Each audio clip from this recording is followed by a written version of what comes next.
In this lesson, we're going to continue our study of Mansa Musa. Remember, our compelling question was Mansa Musa a good leader? In this lesson, we're going to evaluate whether or not the positives of Mansa Musa's outweighed the negatives. So essentially, we're trying to find out, did the good things Mansa Musa did, were those more important than the things that weren't great or the bad things? So, we're going to look at that today by examining the city of Timbuktu. Now, Timbuktu was not the capital of the Mali Empire, Niani was. However, it was one of the major cities. And during his reign, Mansa Musa really revitalized or brought new life to the city of Timbuktu by building universities and mosques and public buildings. Timbuktu was also along a lot of trade routes. There's a lot of natural resources in this part of Africa that were traded in the 1300s. So it's going to become a big city with lots of people passing through. Now, in the 1300s, obviously no cameras, but here are some artists' depictions of what Timbuktu might have looked like. There are these mud buildings that have very flat sides, and we'll see some of the architecture in the next picture as well that Timbuktu is known for. And you'll see in this picture on the left side, there's actually like a little trade route passing through. You can see these people have like boxes and maybe some natural resources that they're coming to trade. Here's Timbuktu today. So interestingly enough, Timbuktu still exists. It's in the modern day country of Mali. And right here, what you see is one of the most iconic buildings from Timbuktu, which is part of the university and mosque that Mansa Musa created. Interestingly enough, it's still there today.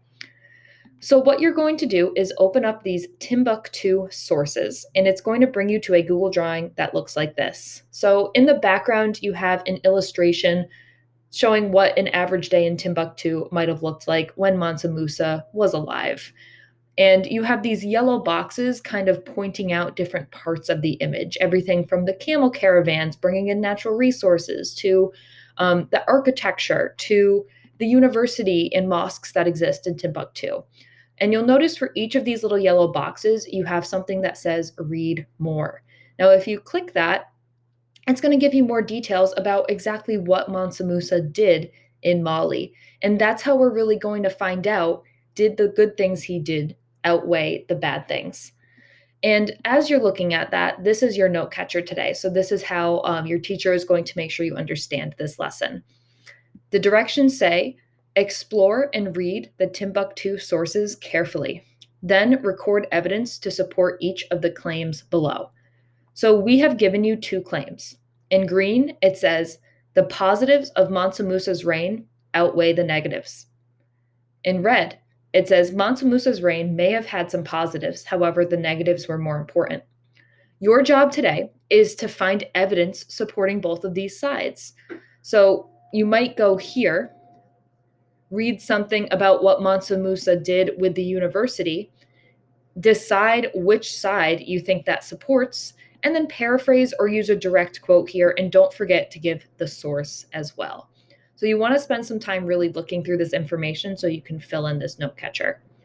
The last piece of this is an exit ticket with a big question for you to think about based off what you did. So the question is a leader defined by their achievements or wrongdoings? So when we remember people in history, do we mostly remember them for what they did well or what they did poorly? Explain what you think using evidence from your chart. If you have questions on this assignment, please let your social studies teacher know. Good luck.